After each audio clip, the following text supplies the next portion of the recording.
Hello, this is our work order closing project for Professor Singini Mixtures class for ISTS 462.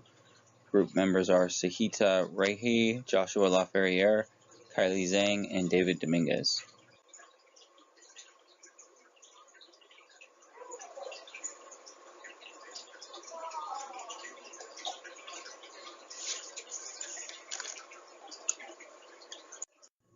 For our data exploration, we started with some box plots. Well, we didn't necessarily start with some box plots, but we do have some box plots. The box plots are useful for showing the distribution of values. If you look to the left, you see our quantitative variables, days, hours, and material. You'll notice that the boxed area is towards the bottom of the graph, and there's quite a few outliers, suggesting that this is a binomial distribution, suggesting that a log normal transformation might be ideal. Also to the right, you have three qualitative variables, D1, D2, and D3, each mapped to price, and they also list outliers as well. This is a scatter plot matrix to the left and correlation matrix to the right.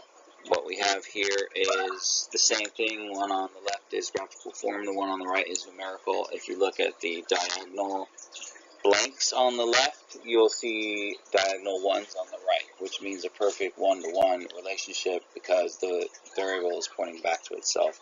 Those ones represent a cross-section. So the one where it's material, in material, you'll notice is above the 1.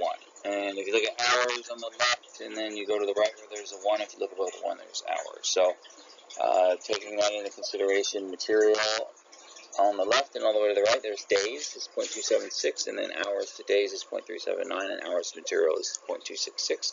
These are the strongest relationships which our final model does use. The next strongest relationship would be D2 qualitative variable to days at 0.118.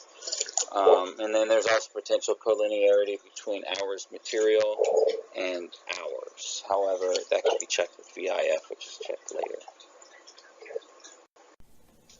Hi, my name is Kylie. I'm going to explain a section of the regression model. So for the first, most basic one, model 1, we have the predictors of the hours and the material. Responses would be the original days. This model comes with the R-square of the 0.207, representing 20.7% of the variation can be explained by the predictors. In this model, it can be interpreted that the number of days needed to complete a work order increased by 0.839 for every hour and 0.014 for every $1 used on materials. We also tried global usefulness hypothesis. It comes to the conclusion that based on p-values, there does appear to be a linear association between predictor term hours and the responsible variable days, as well as between materials and days. And then we added the predictors of the dummy variables, as in D1, D2, and D3, to the regression model to make it the model 2. Then we have the equation of the regression model. Model 2 comes up with this R-square of the 0.219, and the adjusted R-square is 0.16, which is actually lower than model 1. So from the coefficients chart, we can see that the categorical predictors are actually not significant to this model.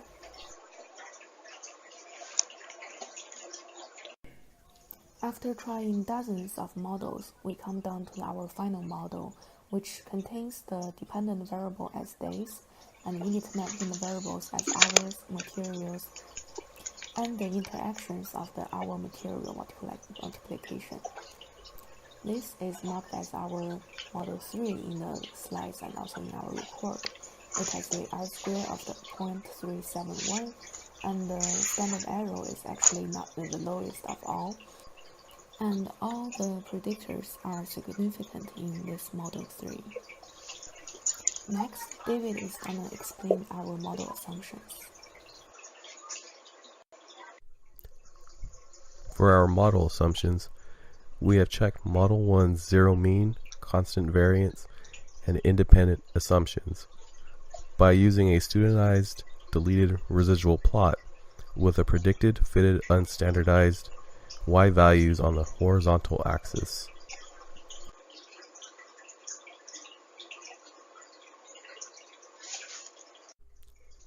Next, we will look at outliers, leverages, and Cook's distance. The second measure we checked was leverage value to determine if there were unusual predictor values. Based off of the formula for leverage ranges, we came up with 0.0166 and a warning threshold at 0.0111. Therefore, we can see that there are 4 records whose leverage values are over the threshold. By removing isolated value 49 based off of the leverage and Cook's distance, these values did not result in a significantly different model. Therefore, we decided to keep these as part of our data set. Next, we're going to move on to predictor plots. Hi, I'm Sahiti and I will be speaking on the predictor plots. Predictor plots are line graphs that tell us how a response variable varies with a predictor variable when all the other predictors are kept constant. In this slide, we will be speaking on the effect of labor hours on the number of days to complete the work. We made the predictor material cost constant in the equation by substituting with its mean. Then we calculated the hours effect in SPSS and plotted a graph with hours effect on y-axis and hours on x-axis. It is evident from the graph that the number of days has decreased with the increase in the labor hours. At first, it seems to a constant, but continues to decline after the labor hours increase to 10 hours. We will be speaking about the material cost effect in the next slide. In this slide, I will explain about the effect of material cost on the days to complete the work. The cost of material effect is calculated in the same way as explained before, but here the predictor variable hours is kept constant by substituting it with its mean. The material effect shows that the number of days increase with the increase of cost. For example, if the cost of the material is $6, then the number of days it takes to complete the work is approximately 8 days. While for the material cost of $44, the number of days is 17. But these values can vary due to the interaction term present in the equation. So we can say that the hours and the cost of materials go hand in hand in predicting the number of days it takes to complete the work. So at the end, I can conclude that the inclusion of the interaction term hours materials has reduced the standard error from the previous models described from 7.9 to 7.1. It has also increased the adjusted R-square significantly. However, a nested F-test which showed the adding of the indicator variables has not affected the significance of the model and therefore were not included. Even though this model did not satisfy the 4 model assumptions like the normality, constants variance, we can improve upon it to achieve a higher R-square and also a lower RSS. We could not find a significant model which was statistically significant using the indicator variables for different building types. So we did not include them in the model. Thank you.